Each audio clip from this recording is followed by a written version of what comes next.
পানির উপরে হাঁটার জন্য আমাদের কতগুলো বোতল লাগবে? শুরু করছি একটা বোতলের লাইন দিয়ে।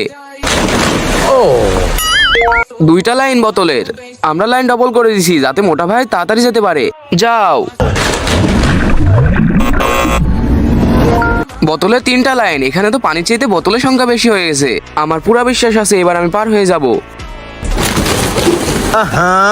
ফিজিক্সের হিসাবে তুমি এখানে অনেক বেশি মোটা। বোতলের চারটা লাইন। আর এবার যদি তুমি ফেল হও কালকে তুমি শাক পাতা খাবা। ফেল হওয়ার কোনো সম্ভাবনাই নাই, দেখা যাবে। পাঁচটা লাইন বোতলের। ভাই এই বোতল তোকে হয় ঘাস পাতা খাওয়া থেকে বাঁচাবে নয়তো ডোবাবে। এটাই তো আমার সবচেয়ে বড় ভয়। মোটা ভাই অনেক দূর পর্যন্ত চলে গেছিল, তাই আমার মনে হচ্ছে এইটা অসম্ভব। মোটা ভাই তুমি সরো, আমি চেষ্টা করি। যদি এই টাকলা পুলটা পার করে দেয় তাহলে আপনাদের লাইক এন্ড সাবস্ক্রাইব করা লাগবে। শুরু হয়ে যাও। সাবস্ক্রাইব।